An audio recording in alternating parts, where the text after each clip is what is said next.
Sometimes asking why can be a pointless, annoying question, like, why didn't I save before I lost all my cards in that Final Fantasy VIII Triple Triad game? No, no, no, no, no, no, no, no, no, no, no, no. But when it comes to language, asking why is a good question. Over the years, I have studied 5 languages. I could give basic introductions and greetings in French and Japanese.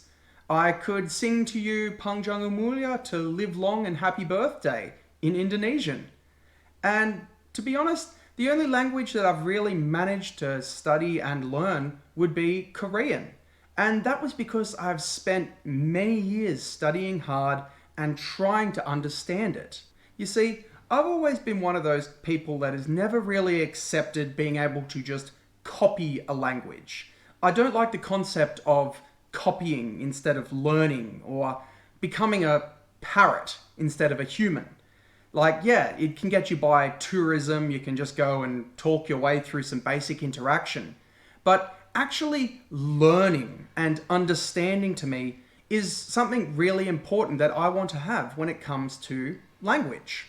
And that's why recently I was really happy that I managed to pick up a digital copy of Mastering Mandarin by Lawrence E. Feldman. This is the kind of book that really appeals to me because, as I mentioned, this is a book about learning language, not copying it.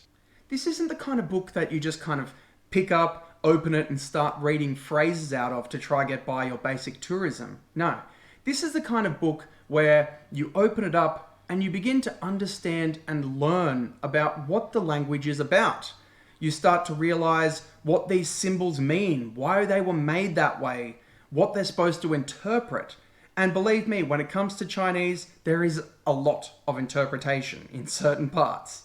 Not only is this a great book to give you a better understanding of things, but it's also a great motivator too, because instead of just being a book that gives you kind of phrases to copy or guidelines, it kind of picks you up along the way and kind of pats you on the back and says, it's okay, you may not get it from this point, or it tells you that people have made mistakes, he himself included, made mistakes trying to look at it from this point of view.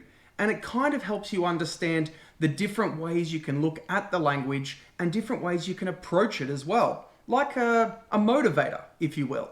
This is the kind of book that works really well in conjunction with a phrase book or a language book for Mandarin, is where you could read a bit or study a bit of your language and then flip over to this book and kind of get a bit of motivation to continue learning or a bit more understanding on what you had just learnt and the big question, why it is that way. So whether you're a beginner that's just starting out or have some passion towards learning Mandarin, or perhaps you're somewhat of a seasoned expert that just needs a bit of brushing up and maybe learn a thing or two that you didn't know before, it's definitely worth going and reading this book. So if you are interested, I've put the link down below in the description, so make sure you go check it out. I'm a Straya Guy in China, and I don't have a clever sign-off.